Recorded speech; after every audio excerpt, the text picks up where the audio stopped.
तो भारतीय जनता पार्टी का संकल्प पत्र आया है और एक चेहरा जो मंच पर आपको नजर नहीं आया इस समय हमारे साथ जुड़े हुए हैं, क्योंकि रविशंकर प्रसाद जी पिछली बार जब भारतीय जनता पार्टी का वो घोषणा पत्र था जिसमें तमाम बातें कही गई थी, उस समय आपका चेहरा वहां था। इस बार आप इलेक्टोरल पॉलिटिक्स में, चुनावी राजनीति में कूद पड़े हैं और अब आप प्रचार में जुटे हुए हैं। सबसे पहले तो ये बताइए कि आपके पहले चुनाव का अनुभव कैसा चल रहा है तो आखिरी दौर में, लेकिन कैसा चल रहा है प्रचार?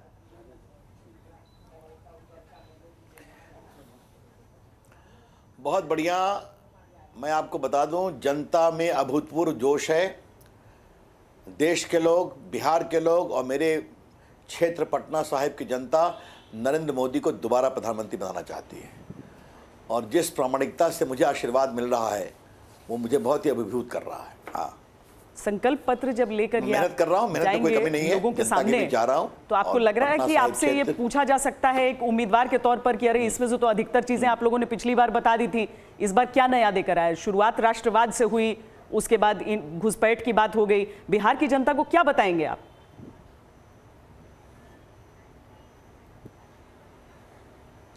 देखिए, अच्छा कि आपने सवाल उठाया। अगर देश के शहीदों के शहादत पर सबूत मांगे जाएंगे तो राष्ट्रवाद मुद्दा बनेगा। अगर कुछ लोगों को पाकिस्तान के टेलीविजन पर अपना चेहरा देख के अच्छा लगता है तो राष्ट्रवाद मुद्दा बनेगा। अगर वायुसेना के ऐतिहासिक बालाकोट एयर स्ट्राइक, जिस पर दुनिया सबूत नहीं मांगती है, उस पर सवाल उठाए जाएंगे तो ये बनेगा मुद्दा और इसको हम बनाएंगे। अटल बिहारी वाजपेयी ने 71 के बांग्लादेश की लड़ाई में साफ कहा, इंदिरा जी आपके हम साथ खड़े हैं, और आज क्या हो रहा है आपके सामने है। तो राष्ट्रीय सुरक्षा, राष्ट्रवाद, राष्ट्रीय मान सम्मान अपने आप मुद्दा बना है। अब एक बात मैं आपसे कहना चाहूँगा, मैंने थोड़ा बहुत कांग्रेस की टिप्पणी देखी है, लोग उसी से अपेक्षा करते हैं जो करता है। अगर हमने कहा स्वच्छ भारत बनाएंगे तो 5 साल में 10 करोड़ टॉयलेट बनाए गाँव में, जो पिछले 70 साल में 6.25 करोड़ बने। अगर हमने उज्ज्वला कहा तो 8-9 करोड़ गरीबों को गैस दिया।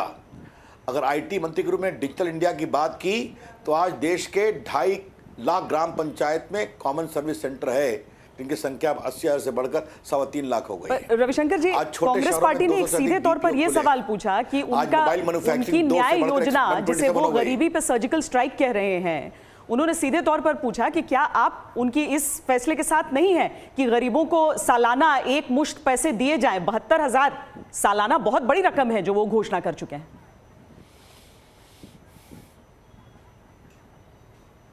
बहुत अच्छा कहा आपने। थोड़ा मुझे 1 मिनट वक्त दिए बताने के लिए। लोग उसी पर विश्वास करेंगे ना जिसकी सरकार आ रही है। क्या श्रीमान राहुल गांधी महागठबंधन के नेता हैं? क्या उनका अलायंस पक्का है? मायावती अलग, अखिलेश जी अलग, ममता जी अलग, चंद्रबाबू नायडू अलग, तो ये तो है कांग्रेस पार्टी। तो उनकी सरकार का पता नहीं है, लेकिन दिन में सपने दिखाना उनकी आदत बन गई है। तो पहला जवाब पॉलिटिकल है, ना सरकार का पता, ना नेता का पता, ना नीयत का पता। और दूसरी बात यह है कि गरीबी हटाओ किसने कहा था? श्वेता जी, उनकी दादी जी ने कहा था ना, राहुल गांधी की। गरीबी हट गई क्या? बार बार 55 साल ये परिवार सत्ता में रहा, इन्होंने क्या किया? हमने अगर कहा कि डायरेक्ट बेनिफिट ट्रांसफर करेंगे तो हमने 6.25 लाख करोड़ रुपया भेजा गरीबों के बैंक अकाउंट में, 34 करोड़ बैंक अकाउंट, 123 करोड़ आधार और लगभग 121 करोड़ मोबाइल फ़ोन, और हमने 1,10,000 करोड़ बचाए। याद करिए, राजीव गांधी कहते थे मैं दिल्ली से 1 रुपये भेजता हूँ, ज़मीन पर 15 पैसे पहुँचते हैं। नरेंद्र मोदी की सरकार में हम दिल्ली से 1,000 रुपये भेजते हैं, गरीब के बैंक अकाउंट में 1,000 रुपये जाता है। ये करके दिखाया। सड़कें अधिक बनाई, ग्रामीण सड़क, बाकी सड़क अधिक, एयरपोर्ट बनाए। ये आपके देख रहे हैं, आज गरीब आदमी, हवाई चप्पल का आदमी भी प्लेन में चढ़ रहा है। किसानों के लिए बात आपने की तो 1 मिनट सुन लीजिए। हमने किसानों को साल में हम 6,000 रुपये दे रहे हैं, 5 एकड़ उनसे कम के 75,000 करोड़ दे रहे हैं। तो आप तो उस पर रंगा लगा रहे हैं। और ये 72,000 को सरकार तो छोड़ दीजिए, ये 72,000 करोड़ आप लाएंगे कहाँ से? इसके पैसे की व्यवस्था कहाँ है? पीएम ने कहा है, अरुण जी ने कहा है कि 900 जो स्कीम है उनकी सारी सब्सिडियों को आप कटेल करेंगे, इन्फ्लेशन बढ़ाएंगे।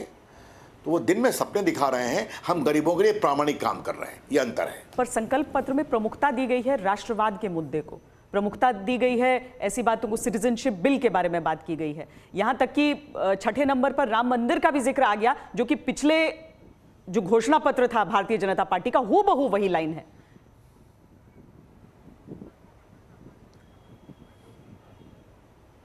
देखिए, मेरा पहला सवाल यह है कि ये मेरे सामने है घोषणा पत्र, तो इसको थोड़ा, आप तो बहुत ही लिखने पढ़ने वाली पत्रकार हैं, थोड़ा पढ़िए। मैं वो बोल रही हूँ जो कृषि पर पूरा राजनाथ 2 सिंह जी चैप्टर है। सामने आकर 25 जब लाख उन्होंने करोड़ घोषणा रुपए हम की खर्चा करेंगे। तो युवाओं वाली स्कीम का तो हिस्सा भी वो पढ़ा नहीं उन्होंने, क्योंकि उन्होंने कहा वो प्रमुख बातें करने के लिए आए हैं, और प्रमुख बातों में नंबर 6 तक, 1 से लेकर 6 तक किसी ऐसी योजना का जिक्र नहीं था जो कि आर्थिक आधार पर किसी की बेहतरी के लिए कही जा सकती है। अब देखिए, वो आपके सोचने का नजरिया है। इसमें स्टार्टअप के लिए 50 लाख करोड़ के फंड की योजना है कि नहीं? और श्वेता जी, कृपा करके सुनिए, स्टार्टअप मैं ही देखता हूं आईटी मंत्री के रूप में, थोड़ा कॉमर्स देखता है। 2015 में हमने शुरू किया था। आज भारत दुनिया का 2nd सबसे बड़ा स्टार्टअप मूवमेंट है। 25 साल 26 साल के बच्चे दुनिया को अपनी मुट्ठी में कर रहे हैं। $1 बिलियन की उनकी टर्नओवर हो गई है। उनको हम 50 लाख की ऋण मुक्त राशि दे रहे हैं। किसानों को 60 साल के बाद पेंशन की बात कर रहे हैं। 25 लाख करोड़ किसानी के लिए और 100 लाख करोड़ इंफ्रास्ट्रक्चर के लिए खर्चा करने का जिक्र है कि नहीं? इसमें ब्लू रेवोल्यूशन की बात है कि नहीं, कि भारत को मछली पालन का एक बहुत बड़ा केंद्र बनाना है।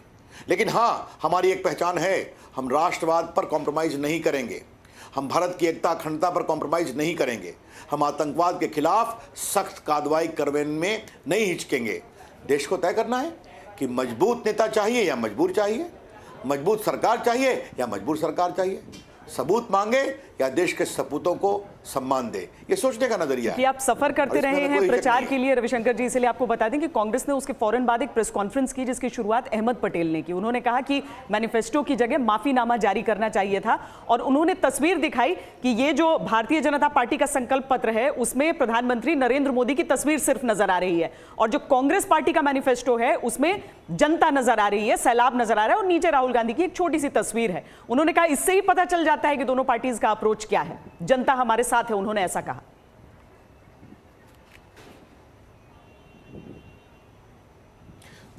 देश भर के लगभग 3000 संस्थान का नाम एक परिवार के नाम पर रखने के बाद, आप सुन रहे हैं ना मैं क्या कह रहा हूं जी? इंदिरा गांधी हवाई अड्डा, Nehru university, Nehru foundation, Sanjay Gandhi park, मतलब सिर्फ सोनिया और राहुल बचे हैं, बाकी तो सबके नाम है कि नहीं है?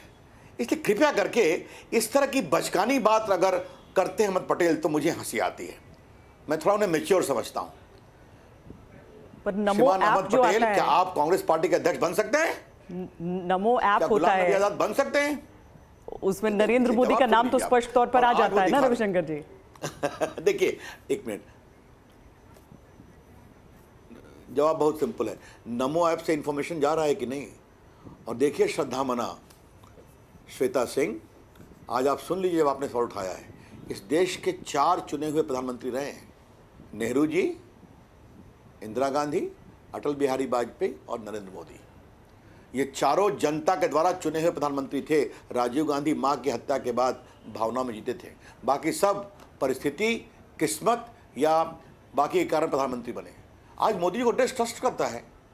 नमो ऐप करोड़ों लोग देखते हैं भारत में, दुनिया में, तो परेशानी क्या है? आप ले आइए राहुल ऐप, हम कहाँ आपत्ति कर रहे हैं? देखिए, इस पर विषयांतर न करिए आप। मोटी बात मैं कहना चाह रहा हूं, कांग्रेस पार्टी लाख चिल्लाए, देश जानता है लोकसभा का चुनाव है और देश उसको देखना चाहता है। इन्होंने काम करके दिखाया, डिलीवर करके दिखाया। आज सड़कें बनी हैं तो बनी हैं, 18,000 गांव में बिजली गई, जहां बिजली नहीं थी तो बिजली चली गई है।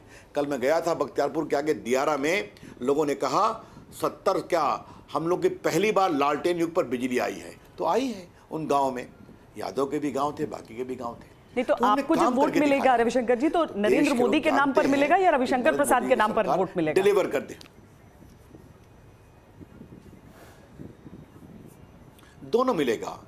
मैं नरेंद्र मोदी जी का सिपाही हूं, क्योंकि आपने अभी प्रधानमंत्री बनना चाहते हैं। अभी जब जिक्र किया तो आपने कहा कि कोई एकजुट नहीं है नरेंद्र मोदी के सामने, लेकिन आपकी ऐसी सीट है जहां पर आपके सामने एक एकजुट कैंडिडेट आया है, वहां पर ऐसा नहीं है कोई तीसरा कोण है।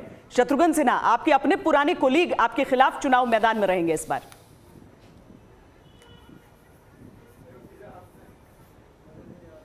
देखिए, मैंने पहले भी उनके नाम पर टिप्पणी नहीं की, आज भी टिप्पणी नहीं करूंगा।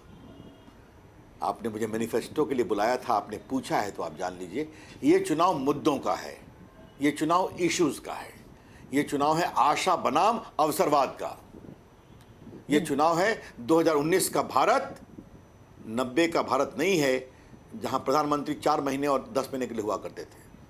देश आशा से जीतता है, अपेक्षाओं से, आकांक्षाओं से। तो मैं उम्मीद करता हूं कि आकांक्षाएं मोदी जी के साथ हैं, अपेक्षाएं मोदी जी के साथ हैं, और देश की आशा के प्रतीक नरेंद्र मोदी, बीजेपी, एनडीए है, जहां नीतीश कुमार भी हैं, रामविलास पासवान भी हैं, बाकी पार्टियां हैं। वहां कौन किसके साथ है पता ही नहीं है। अब उनके उम्मीदवार कोई भी आते हैं, स्वागत है, लड़ाई मुद्दों पर होगी। पर रविशंकर जी, बड़ा दिलचस्प होगा इस बार का चुनाव, क्योंकि शत्रुघ्न सिन्हा से भी हमने सवाल पूछा था कि आपके बारे में, आपका नाम लेके, उन्होंने कहा कि मैं उनके बारे में कोई टिप्पणी नहीं करना चाहता हूं। तो ये तो अद्भुत चुनाव हो जाएंगे कि दो कैंडिडेट आमने सामने, सीधी सीधी टक्कर दोनों के बीच। इतना भीषण चुनाव ये वाला चल रहा है, लेकिन दोनों कैंडिडेट एक दूसरे के बारे में कुछ नहीं कहेंगे।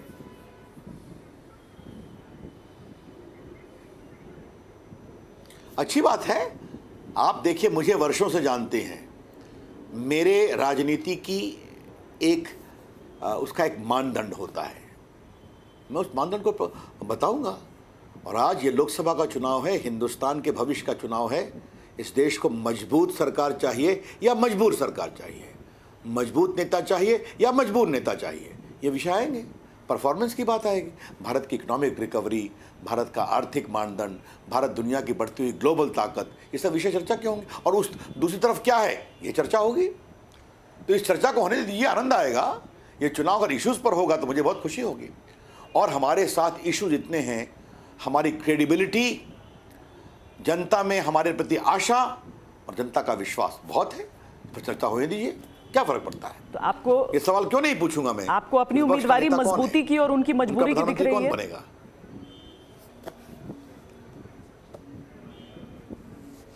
ये तो मैंने नहीं कहा, ये आपने निष्कर्ष निकाला।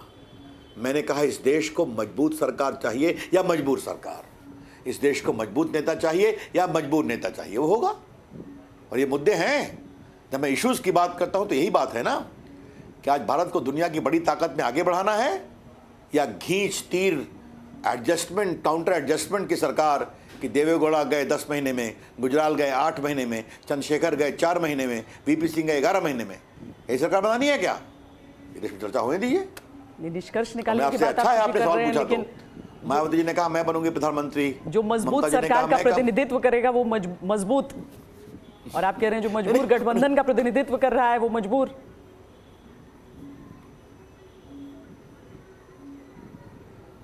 ये आपका निष्कर्ष है श्वेता जी। मैं फिर कह रहा हूं, मायावती जी ने कहा कि नहीं कि मैं प्रधानमंत्री बनूंगी, लड़ लूंगी बाई इलेक्शन। ममता जी ने कहा कि नहीं कि मैं भी रेस में हूं। तो जब किसी ने उनका नाम नहीं लिया तो प्रियंका जी ने कहा कि नहीं कि हमारे भैया भी बन सकते हैं प्रधानमंत्री। तो क्या यही देश आना, जो 2019 में यही देश आएगा जब भारत दुनिया की एक बड़ी ताकत है, हाईएस्ट इन्वेस्टमेंट आ रहा है, एक ग्लोबल पावर के रूप में हम इमर्ज कर रहे हैं? ये हैं बड़े सवाल। और हमारा जो मैनिफेस्टो है वो भारत के उस भविष्य को आगे बढ़ाता है। 100 लाख करोड़ का इंफ्रास्ट्रक्चर में इन्वेस्टमेंट, 25 लाख करोड़ का किसानों के लिए इन्वेस्टमेंट, डिजिटल स्किलिंग को आगे बढ़ाना, स्टार्टअप मूवमेंट को आगे बढ़ाना, और आतंकवाद के खिलाफ कार्रवाई, मैन्युफैक्चरिंग फॉर डिफेंस फोर्सेस, ये सब बड़ी बातें हैं। पर रविशंकर जी, एक बात समझाइए, क्योंकि हमने चुनाव दर चुनाव इस तरह की चीजें देखी हैं, जब कहीं पर कोई पैसे देने की घोषणा या मुफ्त कोई योजना इस तरह की, चाहे मनरेगा रहा हो, चाहे किसानों की कर्ज माफी रही हो, अभी 3 राज्यों में किसानों की कर्ज माफी की घोषणा हो, ये चीजें लोगों को समझाना ज्यादा आसान होता है बनिस्बत उसके जो आप लंबे चौड़े आंकड़े दे रहे हैं। कांग्रेस पार्टी अगर बताती है कि हम इतने हजार तुम्हारे अकाउंट में डालेंगे, वो बताना उसे ज्यादा आसान है, आपको समझाना मुश्किल हो जाएगा कि यह मुमकिन है कि नहीं है।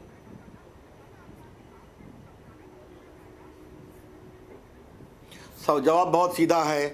वो कहते हैं हम डालेंगे, जब सरकार में आएंगे तब। अगर हम 6,25,000 करोड़ गरीबों के अकाउंट में डाल चुके हैं डायरेक्ट बेनिफिट ट्रांसफर में, मनरेगा का पेमेंट, किसानों का मामला, राशन की सब्सिडी, गैस की सब्सिडी, अनवेलफेयर मेजर्स, जो बीच में बिचौलिए खा जाया करते थे कि बेटी पैदा हुई नहीं और विधवा पेंशन मिलता था, लोग देख रहे हैं।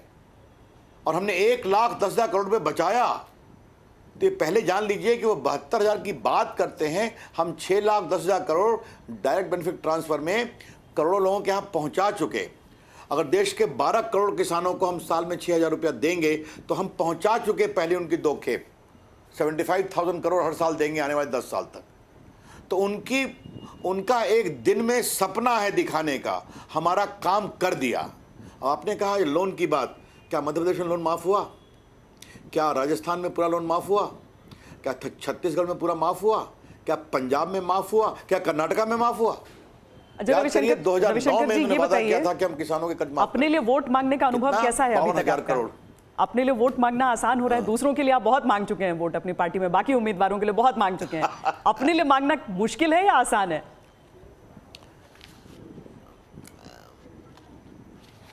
देखिए, पटना मेरा अपना शहर है, मैं यहीं पैदा हुआ, यहीं पढ़ा लिखा, यहीं स्कूल कॉलेज में गए। मैं एक साधारण गवर्नमेंट हाई स्कूल से मैंने मैट्रिक पास किया, पटना यूनिवर्सिटी से BA honours political science, MA honours law किया, वकालत की, विद्यार्थी परिषद का कार्यकर्ता, संघ का स्वयंसेवक और सबसे ऊपर JP मूवमेंट का सिपाही बना और जेल गया। तो पटना मेरे रग रग में है, लोग हमें पहचानते हैं, समझते हैं और आशीर्वाद भी देते हैं कि पटना की गलियों से उठकर आप देश के स्तर पर जमे। तो इसलिए थोड़ा इसका एक मुझे अपने लिए वोट मांगने में थोड़ा हिचक भी होती है। मैं मुद्दों की बात खूब करता हूँ और जब मुद्दों की बड़ी बातें आती हैं तो लोगों का आशीर्वाद अपने आप मिलता है। तो ये मुझे, अब जैसे कल मैं एक बहुत बड़े कार्यक्रम में गया जहाँ पर धन्यवाद, बहुत बहुत धन्यवाद, बहुत बहुत धन्यवाद। नहीं, बात पूरी कर लें रविशंकर जी।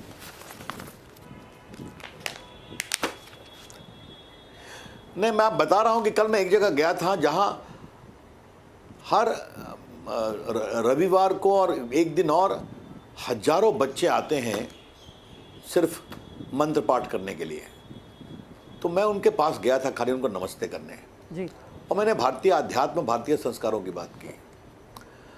आपको बताता हूँ, मैंने पॉलिटिक्स का पी नहीं बोला, लेकिन जिस उत्साह और लगन के साथ उन्होंने मेरा स्वागत किया और मेरी चर्चाएं सुनी, तो उस देश पर लगता है कि देश के नौजवान की सोच क्या है। तो ऐसे अगर चुनाव में ये शुचिता और मुद्दों की बात आती है तो अच्छी बात है, चलने दीजिए। चलिए, बहुत धन्यवाद हमसे बातचीत करने के लिए। पब्लिक बहुत समझदार है और सुलझी हुई है, सब समझती है और पहचानते हैं। धन्यवाद।